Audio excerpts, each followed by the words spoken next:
আসসালামু আলাইকুম ফ্রেন্ডস, কেমন আছেন সবাই? ফিরে এসেছি নতুন একটি রেসিপি নিয়ে। আজ আমি বানিয়েছি দেখুন বাঁধাকপির ভর্তা। এই বাঁধাকপির ভর্তাটি কেমন করে বানিয়েছি ভিডিওটি স্কিপ না করে প্রথম থেকে শেষ পর্যন্ত দেখুন। আশা করি আপনাদের নিশ্চয়ই ভালো লাগবে।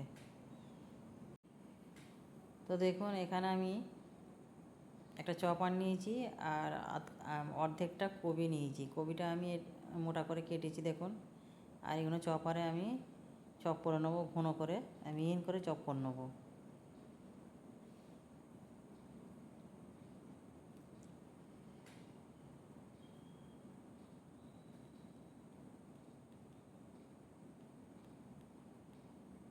তো আপনাদের কাছে যদি এই চপার না থাকে, একদম ছোট ছোট করে কেটে নেবেন কপিগুলো, তাতেও হয়ে যাবে। তো দেখুন, আমি একদম মিহিন করে চপ করে নিচ্ছি।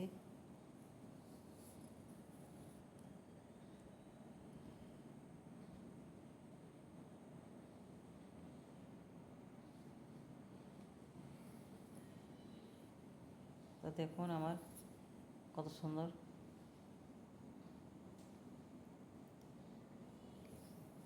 ঘন করে চপ করা হয়ে গেছে দেখুন, এই যে। তো এরকম করে আমি সব কপিগুলোই চপ করে নেবো।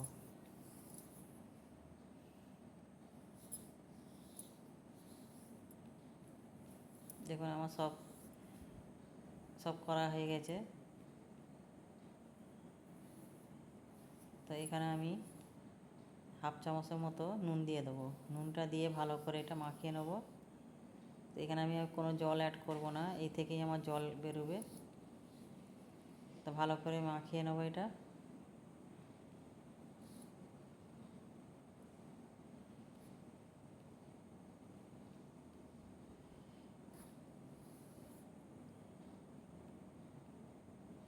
দেখুন আমার মাখানো হয়ে গেছে। আর এখানে আমি 10-12টা রসুন এর মধ্যে দিয়ে দেবো, যাতে মানে কপির সঙ্গে রসুনটাও সিদ্ধ হয়ে যায়। এবার ঢাকা দিয়ে দেবো। এটা আমি প্রায় 15 মিনিট লো ফ্লেমে, গ্যাসটা জেলে লো ফ্লেমে একদম লোতে মানে রেখে দেবো।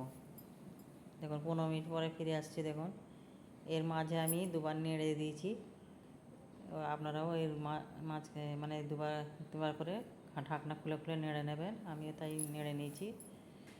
আর এখানে দেখুন আমার কপিটা পুরো সিদ্ধ হয়ে গেছে, আর রসুনগুলোও সিদ্ধ হয়ে গেছে, ওগুলো আমি তুলে নিয়েছি। তো এবারে কপিগুলো আমি প্লেটে তুলে নেব।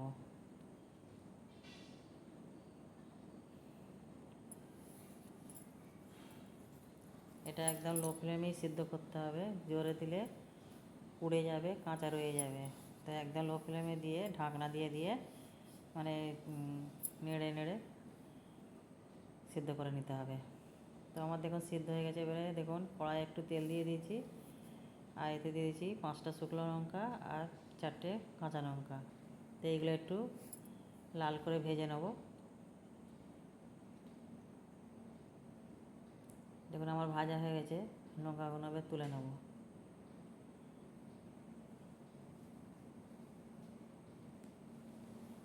এই তেলেই দিয়ে দেবো আমি 2টো পেঁয়াজ নিয়েছি আর একদম পাতলা করে কুচিয়ে নিয়েছি। তো তেলের মধ্যে পেঁয়াজটা দিয়ে একটু হালকা করে নেড়ে নেব, খুব লাল করব না, মানে হালকা করেই নেড়ে নেব। আর এর মধ্যে দিয়ে দেবো যে সিদ্ধ করা রসুনগুলো পেঁয়াজের সঙ্গে ভেজে নেব।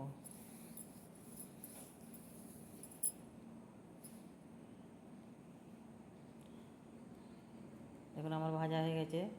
আর এর মধ্যে সিদ্ধ কপিগুলো দিয়ে ভালো করে নেড়ে নেব।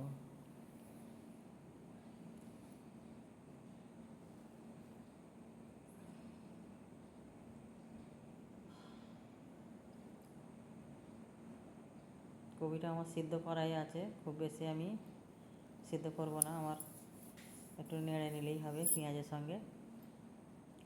তো দেখুন আমার হয়ে গেছে, কপিগুলো এবারে ঢেলে নেব।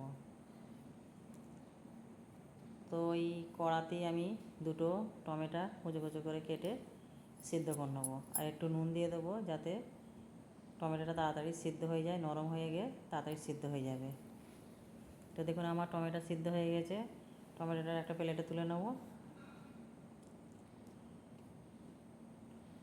এবারে আমি ভর্তা করে নেব। পেঁয়াজগুলো এই লঙ্কাগুলো ভালো করে মচলে নেব।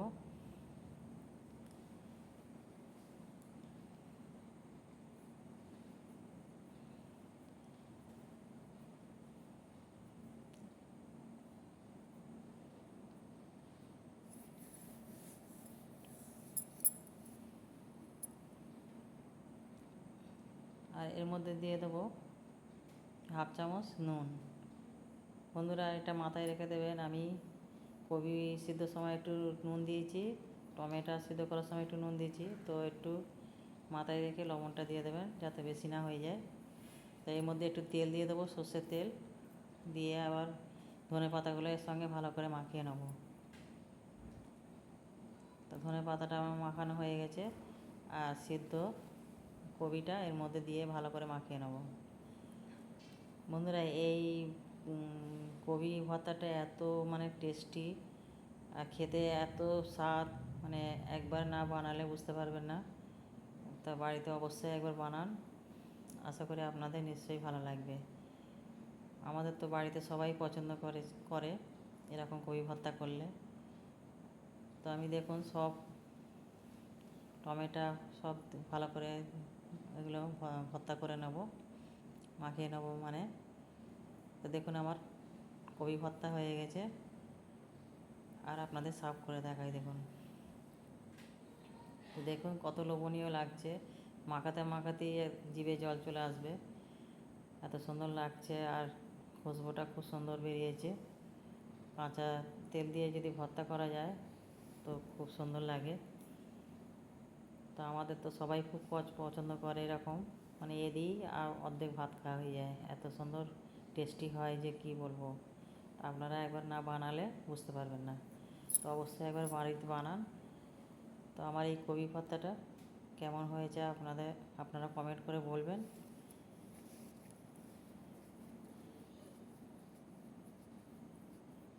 আর ভিডিওটি লাইক করবেন, শেয়ার করবেন, আর চ্যানেলটিতে সাবস্ক্রাইব করে দেবেন।